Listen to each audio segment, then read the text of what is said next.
dosa. Iya, dosa. Satu aja udah berat, apalagi 18. Udahlah, kalian nggak akan sanggup. Biar Pak Jokowi aja.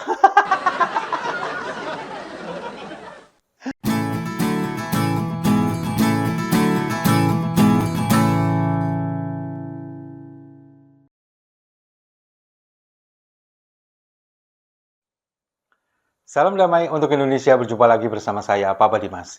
Info kali ini datangnya dari dosa. Iya, dosa. Satu aja udah berat, apalagi 18. Udahlah, kalian nggak akan sanggup. Biar Pak Jokowi aja. Ini memang terkait berita investigasi dari Tempo yang kemudian memberikan gambaran tentang 18 dosa yang selama 10 tahun kepemimpinan Presiden Jokowi. Tapi sebelum kita bahas, kita flashback dulu di 10 tahun yang lalu. Di tahun 2014 ketika pertama kali Presiden Jokowi disahkan, diumumkan, dikukuhkan sebagai pemenang pemilu Pilpres 2014 bersama dengan Pak Yusuf Kalla. Pada waktu itu kita memandang seorang Presiden Jokowi adalah seorang yang bukan dari kalangan elitis, bukan dari kalangan militer, benar-benar dari masyarakat bawah, seorang pengusaha kayu, pengusaha mebel, kemudian menjadi wali kota Solo, menjadi gubernur Jakarta, DKI Jakarta, lalu kemudian menjadi seorang presiden yang diusung sebuah partai besar, PDI Perjuangan. Dan pada waktu itu, sosok Presiden Jokowi memang kita ketahui sebagai seorang yang benar-benar merakyat, kemudian dihujat sana-sini dia tetap, ya nggak apa-apa, ora popo, memang kenyataannya begini, dibilang plonga-plongo, antek PKI dan lain sebagainya, itu kampanye hitam atau black campaign yang menyerang Presiden Jokowi pada waktu itu kan kemudian disikapi dengan sikap legowo, tenang, kemudian dibuktikan dengan hasil Pilpres yang kemudian memenangkan Jokowi Yusuf Kalla pada waktu itu. Dan kemudian di saat itulah muncul jargon Jokowi adalah kita. Karena Presiden Jokowi berhasil meraih suara, kemudian juga berhasil memenangkan hati masyarakat, memenangkan hati rakyat. Karena Presiden Jokowi dijadikan sebagai sosok yang mewakili kita semua, orang-orang dari masyarakat kalangan bawah. Orang-orang yang bukan siapa-siapa tapi bisa menunjukkan bahwa dengan kesederhanaannya, dengan yang bukan siapa-siapa itu, bukan elitis, bukan militer, bukan bangsawan, tapi bisa menjadi orang nomor satu di Indonesia. Pada waktu itu, kita semua takjub, kita semua bangga memiliki seorang presiden yang benar-benar dari kalangan kita semua. Tapi setelah sekarang, setelah 10 tahun, nanti di bulan Oktober, masa jabatan Presiden Jokowi selesai, kita akan kemudian disajikan dengan berbagai macam kejadian yang untuk memperdaya tipu daya kita semua masyarakat Indonesia untuk melanggengkan kekuasaannya. Itu yang kemudian disajikan oleh majalah Tempo beberapa hari yang lalu. 18 dosa yang dilakukan oleh Presiden Jokowi selama 10 tahun kepemimpinannya. Dan kalau kita melihat sekarang, seperti yang saya sampaikan tadi, dosa satu saja kita ini sangat merasa terbebani, sangat merasa sangat amat bersalah. Katakanlah kita, satu, saya misalkan, saya pernah membohongi istri saya misalkan. Kemudian istri saya tahu kalau itu kemudian dibohongi. Nah ini kan menjadi beban. Lalu sampai sekarang yang namanya wanita kita tahu sendiri kan, satu kesalahan kita itu akan diungkit-ungkit selama terus-menerus, selama bertahun-tahun. Bahkan mungkin sampai kita mati nanti.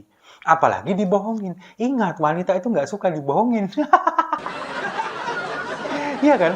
Satu dosa ini aja, itu akan diingat terus sampai kapanpun. Bahkan setiap kali kita melakukan kesalahan, sekecil apapun, itu akan diungkit-ungkit terus. Nah, sekarang dengan 18 dosa yang kemudian disajikan oleh Tempo ini, coba bayangkan.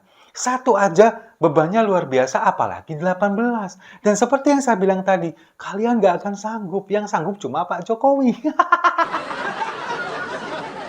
Bayangkan ya, 18 dosanya itu ditanggung seumur hidup. Nanti akan menjadikan pertanggungjawaban ketika nanti di akhirat.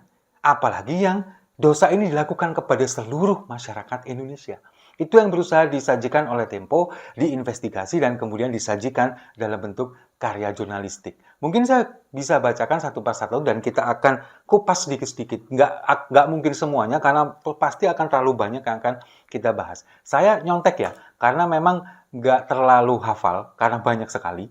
Yang pertama itu adalah dinasti dan oligarki politik. Kita tahu kan semuanya, dinasti dan oligarki politik itu diawali dengan ketika muncul isu perpanjangan masa jabatan 3 periode dan juga penundaan pemilu. Itu kan yang kemudian akhirnya gagal dan akhirnya membuat Presiden Jokowi mengerahkan bagaimana caranya supaya seolah-olah ini, meskipun dia sudah tidak lagi menjabat sebagai presiden, tetap ada cengkeraman tangannya, tetap ada cengkeraman kekuasaannya di pemerintah selanjutnya. Makanya kemudian dimasukkanlah Gibran sebagai wakil presiden dari Prabowo Subianto, dikerahkan segala macam upaya bahkan mengubah undang-undang dari Mahkamah Konstitusi, lalu kemudian juga mengerahkan segala macam bansos dan kemudian pengerahan aparat sipil maupun militer untuk memenangkan anaknya, dan itu sekarang sudah terjadi. Kemudian yang kedua adalah pelemahan institusi demokrasi. Nah, ini kan juga seperti Mahkamah Konstitusi, lalu kemudian juga DPR, itu kan juga bagaimana caranya Presiden Jokowi ini supaya anggota-anggota parlemen ini kemudian fraksi-fraksi yang mewakili partai-partai ini diusung semuanya diakomodir menjadi koalisi. Supaya apa? Supaya segala macam kebijakannya, kemudian segala macam usahanya untuk melanggengkan kekuasaannya ini disetujui, diamini oleh para anggota parlemen. Dan kita tahu menyisakan hanya 2 oposisi, yakni Demokrat dan PKS. Dan di akhir masa jabatannya, Demokrat kemudian diajak untuk bergabung juga karena mendukung Prabowo Gibran. Dan hanya menyisakan PKS yang kemudian menjadi alat kontrol. Dan itu saya rasa nggak akan cukup. Tapi di 2024 ini nanti, kemungkinan PDI Perjuangan akan menjadi alat oposisi, akan mengontrol kinerja dari Prabowo Gibran. Semoga itu akan bermanfaat, kemudian juga bisa tetap melanggengkan demokrasi yang ada di negara kita. Kemudian ini di ranah sipil.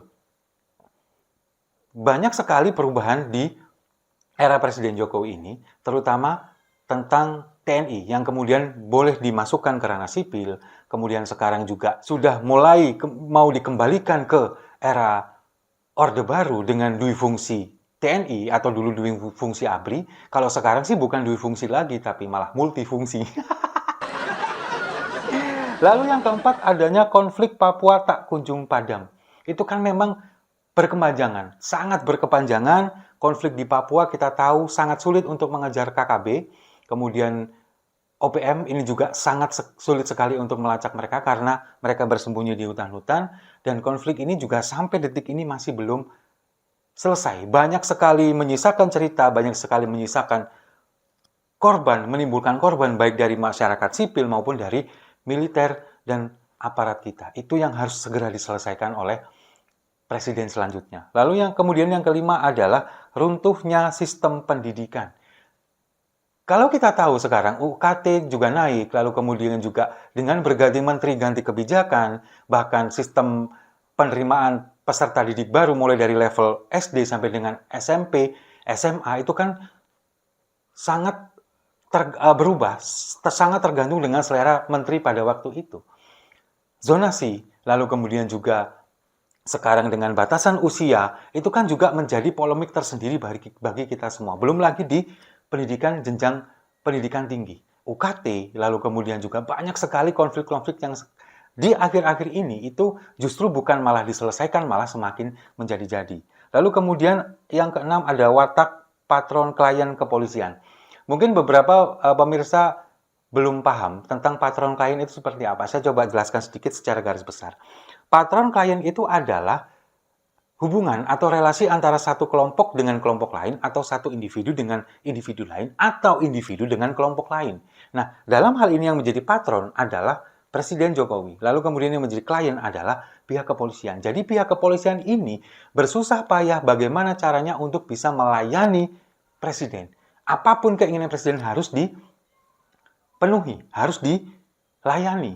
Dengan cara apa? Ya mungkin seorang presiden ini kemudian memegang orang-orang yang ada di jabatan penting, mulai dari atas sampai di bawah-bawahnya. Seperti geng Solo, ada di Kapolri Pak Listio Sigit, lalu kemudian juga menempatkan beberapa orang geng Solo pada waktu itu juga ada di beberapa tempat-tempat strategis. Itu yang kemudian menjadi seolah-olah Presiden Jokowi ini menguasai institusi kepolisian untuk digunakan sesuai dengan kehendaknya. Lalu yang ketujuh, politisasi kejaksaan.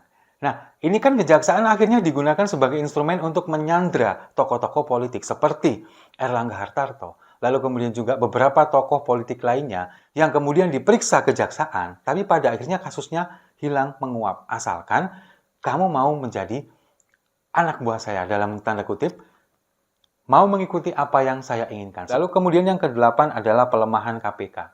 Amandemen Undang-Undang KPK itu kan kemudian juga membuat KPK ini seolah-olah dilemahkan. Bagaimana pimpinan KPK ini kemudian kewenangannya di otak-atik, lalu kemudian juga undang-undangnya di amandemen, ini kan menjadi salah satu hal yang membuat KPK ini menjadi lemah dan tidak bisa menunjukkan tajinya seperti era Antasari Azhar dulu. Lalu yang kesembilan adalah kegagalan menangani pelanggaran HAM berat. Nah, ini justru malah orang yang diduga menjadi pelaku pelanggaran HAM berat didukung untuk maju menjadi presiden, kemudian anaknya diikutkan ke sana dengan berbagai macam syarat dan ketentuan yang berlaku. Itu yang menjadi PR yang sangat besar bagi kita semua. Bahkan kita dulu ingat bahwa Presiden Jokowi ketika baru dilantik menjadi presiden, dia kan mengatakan akan bagaimana caranya untuk menemukan biji tukul, hidup atau mati. Tapi sampai sekarang kenyataannya hilang, nggak ada kabar apa-apa. Lalu kemudian yang ke-10 adalah karut-marut mengelola APBN. APBN ini kalau kita sekarang kan lihat memang banyak sekali defisit. Mulai dari digunakannya jor-jorannya bansos menggunakan APBN, lalu kemudian pembiayaan kereta cepat WUS yang katanya ini menggunakan investor tapi ternyata menggunakan APBN, lalu kemudian juga pembangunan IKN yang sampai detik ini juga belum mendapatkan investor, malah justru menggerogoti APBN. Itu yang kelihatan. Yang lain-lain, ya nggak tahu katanya saya. Lalu berikutnya yang ke-11 adalah runtuhnya independensi Bank Indonesia. Nah, ini juga menjadi polemik tersendiri, apalagi Bank Indonesia ini sebetulnya adalah bank sentral yang harusnya memang independen, tapi di sana ada unsur cawe-cawe. Lalu kemudian yang ke-12 adalah ketergantungan pada utang Cina. Nah, ini nggak usah dibahas lagi lah. Kita sudah tahu berapa besar utang kita kepada Cina. Meskipun dikatakan bahwa rasionya katanya masih aman, iya, tapi kan kita harus menanggung bunga yang sangat besar, lalu kemudian juga harus dibayar. Itu yang akan menjadi beban bagi kita, kemudian nanti juga anak cucu kita. Lalu yang ke-13 adalah pemaksaan ibu kota Nusantara. Ya, ini yang kita harus sadar bahwa sebetulnya ini adalah nggak akan mungkin bisa terlaksana hanya dalam kurun waktu 1 atau 2 tahun. Ini proyek jangka panjang. Janganlah dipaksakan. Bahkan sekarang untuk menutupi kegagalan itu, kemarin rame-rame mengajak para influencer untuk datang ke sana. Buat apa? Cuman buat pencitraan. Lalu yang ke-14 adanya gimmick diplomasi luar negeri. Nah, itu kan juga seolah-olah Presiden Jokowi ini menjadi hadir sebagai pahlawan ketika penjualan bahan mentah kita tidak mau mempertahankan, kita tidak mau untuk menjual secara mentah. Kita harus melakukan hilirisasi, kita harus menjualnya secara bahan setengah jadi. Itu kan kemudian muncul kemarin gimmick-gimmick diplomasi, mengerahkan berbagai macam pengacara terbaik untuk memenangkan ini di dunia internasional, tapi faktanya, kenyataannya sampai sekarang, ya ini masih tetap seperti ini. Hilirisasi itu cuma gimmick juga. Lalu kemudian yang ke-15 adalah kerusakan lingkungan. Nah, ini yang lebih parah lagi memang di wilayah Kalimantan, apalagi pembangunan IKN. Kemudian juga tentang food estate, itu yang menjadi sorotan bagi banyak pihak. Lalu kemudian yang ke-16 adalah konflik agraria. Banyaknya mafia tanah, kemudian juga meskipun kemarin di era kepemimpinan Presiden Jokowi bagi-bagi sertifikat gratis kepada masyarakat, tapi di sisi lain, mafia tanah itu juga sulit untuk diberantas, yang akhirnya menimbulkan konflik dan banyak sekali korban karena konflik agraria ini. Lalu yang ke-17 adalah kriminalisasi atas nama proyek strategi nasional. Nah, ini kan PSN, itu kan kemudian juga menjadi sesuatu yang kalau dibilang ini juga ada sedikit pemaksaan. Misalkan kita mengambil lahan warga demi atas nama proyek strategi nasional. Tapi di sana ada hak-hak warga yang tidak disampaikan dengan benar. Misalkan tentang ganti untung yang harusnya berapa kali lipat, pada akhirnya juga timbul konflik. Salah satu contoh lagi juga di IKN. Lalu yang kemudian yang 18 adalah kebebasan sipil yang menyempit. Memang kemarin kan pernah disampaikan juga, Presiden Jokowi mengatakan bahwa orang ngeritik presiden tiap hari kita dengar, orang membuli presiden tiap hari kita dengar. Iya, memang itu didengar. Tapi apakah itu kemudian direspon? Apakah itu kemudian juga menjadi bahan koreksi? Kan enggak. Yang didengar aja. Tapi kebebasan ekspresi kita kemudian juga terbelenggu dengan banyak-banyak kasus yang dikriminalisasi. Nah, itulah yang kemudian membuat kita akhirnya menyadari, setelah saya membaca apa yang disampaikan oleh Tempo ini tadi, itu kalau bagi saya itu sebetulnya masih kurang banyak. Tapi ya itulah, Tempo berusaha melakukan investigasi, kemudian merangkum untuk kita semua, ya kita nikmati itu sebagai sebuah karya jurnalistik, dan kita memang harus menjadi orang-orang yang dicorong paling utama untuk menyuarakan bahwa apa yang dilakukan oleh pemerintah kita ini sebetulnya nggak sesuai dengan track-nya. Bahwa dulu Presiden Jokowi memang benar, ada di track yang benar. Kemudian sekarang dia menjadi melenceng karena keinginannya untuk berkuasa tidak diakomodir oleh beberapa pihak. Pada akhirnya dia ingin melenceng sendiri, ingin melenggangkan kekuasaan sendiri. Dan kita tidak akan tinggal diam, kita akan terus menyuarakan siapapun, bukan hanya Presiden Jokowi, presiden-presiden selanjutnya. Kalau misalkan melenceng, kita sebagai masyarakat, kita rakyat, berkewajiban untuk meluruskan itu semua. Dan sambil menunggu itu, kita minum kopinya sama-sama. Setuju ya?